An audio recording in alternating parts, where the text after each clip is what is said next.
Hey guys, it's Mari, and welcome to episode number 2 of Mixed Media Mania with Kelly, who is Froggy251, and myself.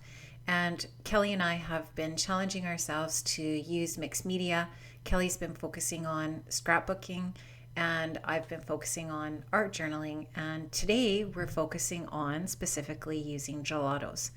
So in my Dilutions art journal, I'm just putting down some matte gel medium there, and I'm adhering some Tim Holtz tissue paper as a background. And I'm just using my bone folder to smooth that out, and just going to continue to do that till it's nice and smooth, and try to get all the bubbles, work all the bubbles out of the paper and so on, and get it nice and flat. So you can just see me continuing to do that. And then you'll see me, I can't remember, I did this a while ago, so I can't remember if I dry it on camera here. I guess we'll soon find out. And then I just take my scissors and trim off the excess tissue paper around the edges. Now I'm taking some opaque gesso by Faber-Castell, and I'm just brushing that on there fairly generously.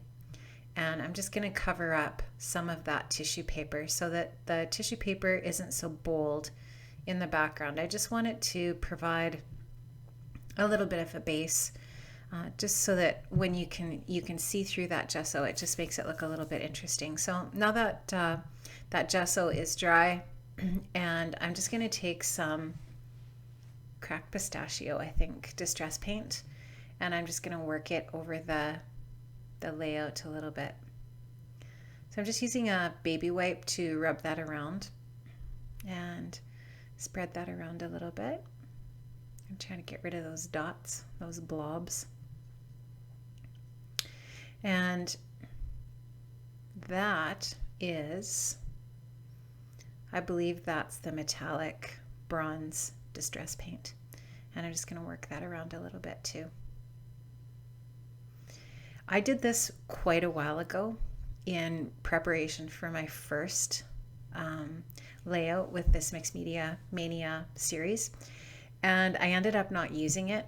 And so when I sat down tonight to create my second layout, my second art journal pages, I decided that I didn't want to waste this one, so I decided to go back to it. So it's been a while since I did this one. So I'm just struggling a little bit here to remember exactly what I did, but you can see that I'm just building up layers right now using distress paint. And then you'll see me actually end up tearing a bunch of that paper away and creating something fairly different.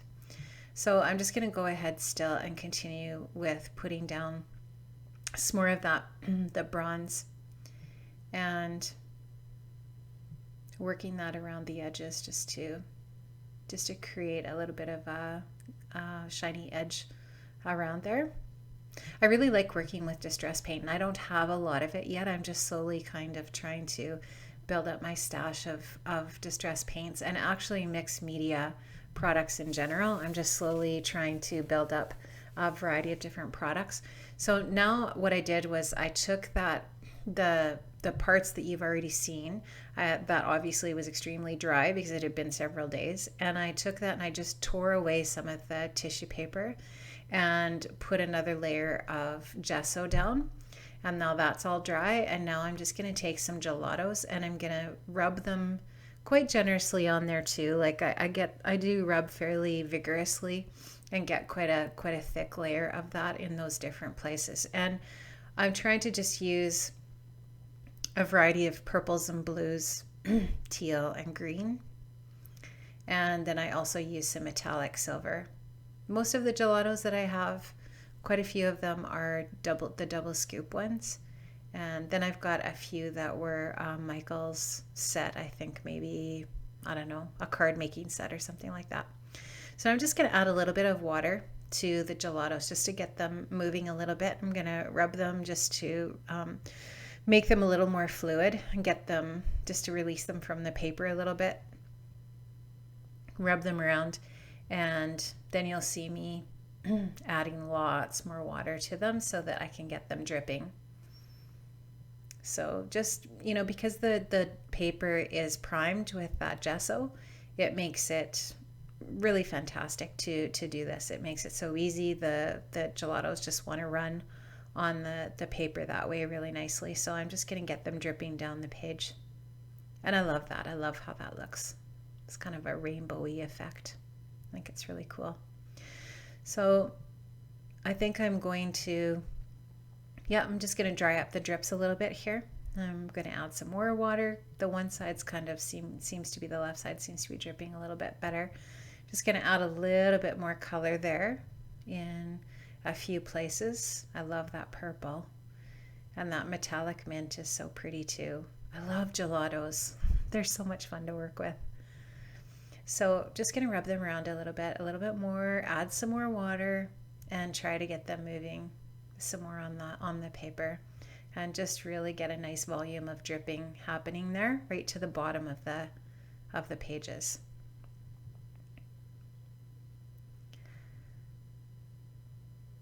And now what I did was I took a Stampin' Up! Stamp and I stamped that flower stamp on there using some black Ranger archival ink that's waterproof. And I took my Faber-Castell big brush Pitt pen in the chromium green, and I just drew on a stem using that marker. And now you'll just see me adding some color to that flower with the purple gelato. Just putting the gelato color down. Now just, I put a little bit of water on there just to give it a little bit of a watercolor effect, and I'm just rubbing that around. So I'm gonna use a bunch of these big brush pens, which I love. They're actually India ink pens, and the really cool thing about them is that they have some open time when you put them down on your paper, so that you can use them to shade with. You can smudge them out a little bit. They're really cool pens, and I have, I don't know, maybe 10 of them so far. I bought them at Joann's when the online store Joann's was having a sale, and I got them super cheap. I think I paid maybe even less than $3 a pen for them, which is really, really good. So you can just see me working a little bit with that flower. And now I'm just going to go in with my, that one is, the color is Orange Glaze. And I'm just going to go in with the orange glaze and paint in the center of the, are they called stamens? I don't know. Those little parts that come out of the middle of the flower.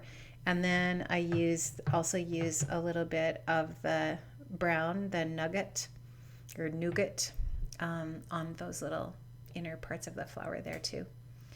And just going to dry that a little bit. And then I'm going to start working on that next flower that I've stamped on there. And you can see me this time drawing the stem on, and I'm just going to smudge it out a little bit because I don't want it to look like, I don't know, I don't want it to look like it's just been drawn on there on a specific line. I want it to be smudgy, a little bit artsy looking that way.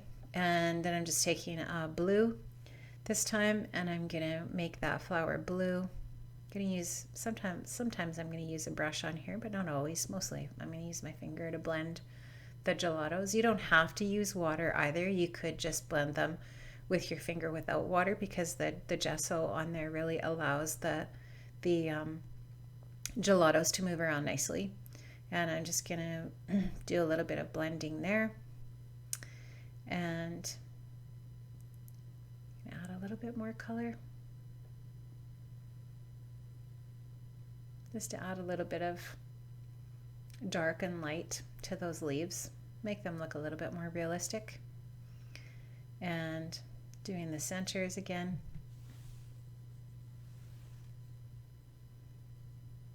And you can just see me every once in a while going in with my finger and smudging that marker. It's so easy. Those markers are so forgiving. They're a lot of fun to work with. Now I'm just going to go in with the cobalt blue on that blue flower, and I'm just going to add a little bit of, once again, a little bit of shading. And just going to keep doing that on that. Super, super easy to do.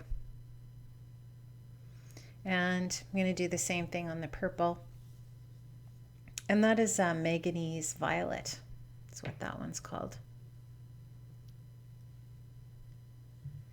So this was a really, really fun art journal layout to work on.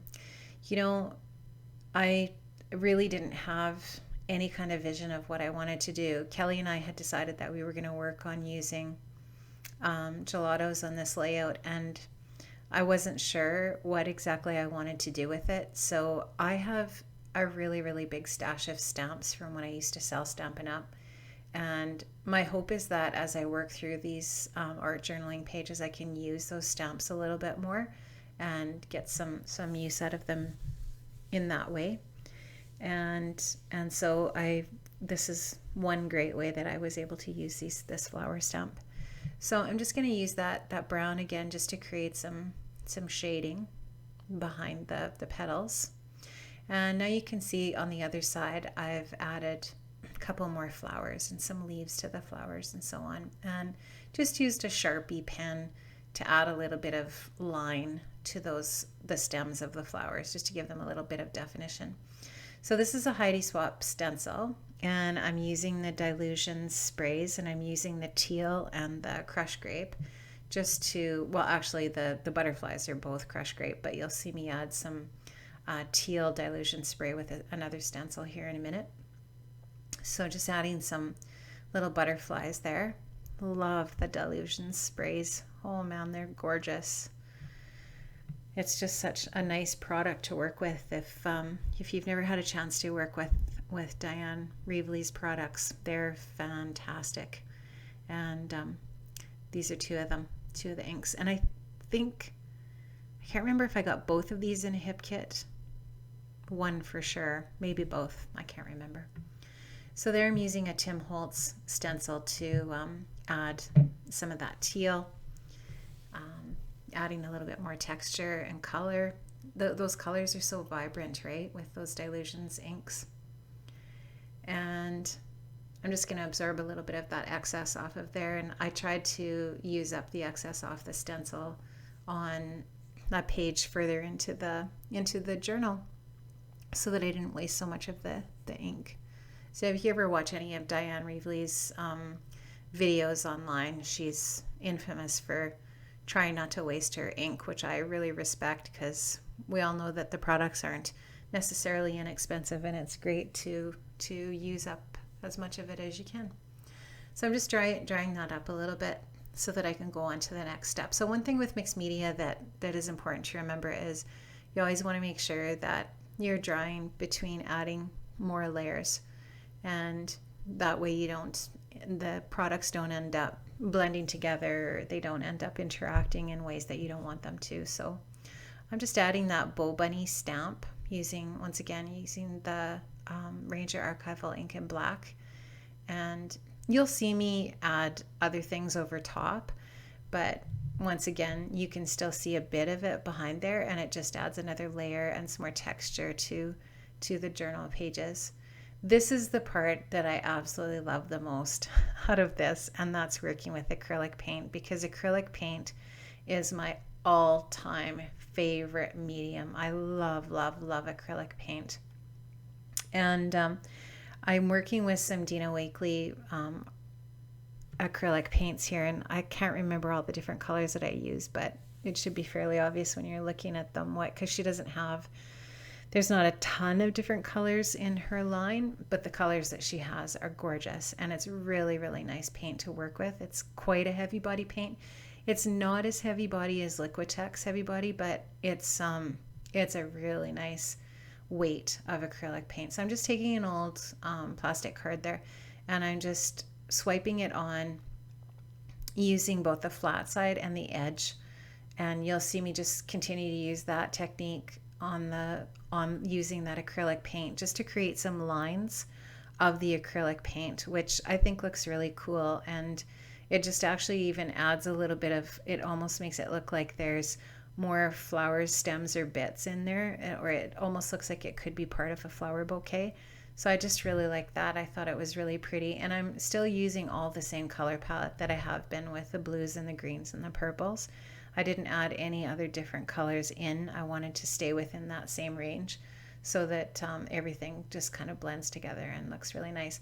That's some of that Grumbacher paint, and I always struggle with that paint. I don't know if you watched one of my previous videos where I was squirting it out onto my palette. I can't remember which video it was, but and I just squirted out just like a whole, size of a toonie. And anyway, so that happened again, but I got it all cleaned up. But I love that magenta color. It's so pretty. So I'm just working around the layout with my palette knife and with that credit card or that plastic card, and just, swiping through the color, giving it some texture, creating lines of the acrylic paint here and there, blending the different colors together on top of each other. And that's another really neat thing about acrylic paint is you have to work at mixing it together. You have to rub it together to get it to mix. It's not like where watercolors, when they're fluid, they run together, the color changes. That doesn't happen so much, right, with acrylic paint, because it's much more thick and dense. And I love working with acrylic paint. It's just such a great medium to work with. I think it just added a little extra zip to this layout. I think it just, created kind of a really fun kind of look on the bottom. And then it all kind of works in together as far as the colors go. So that's all I'm doing here for the next little bit, is I'm just continuing to add more of the different colors. And some of the paints are heavy body Liquitex, some of them are the Dino Wakley, some of them are the Grumbacher. It just depends. And I don't really just sort of stick to one brand of the acrylic paint in whatever it is that I'm doing, because there's so many different really nice lines. Some paint that I really want to explore is the golden fluid acrylics, and I don't have any yet, but I've been really eyeing them up and thinking that I'd like to get a few of those in some different colors that I don't already have in another brand, and try those out. So what I did is I went onto my computer and I just printed off the internet a picture of a butterfly onto cardstock. And then I haven't actually done this before, so I wasn't really sure how it was going to work. So this is an experiment, but that's okay, right? That's how we learn, by trying things. And so I just wanted to try my speedball on here, my India ink, and just see how it was going to work with a round brush. It's not perfect. It didn't come out, super terrific.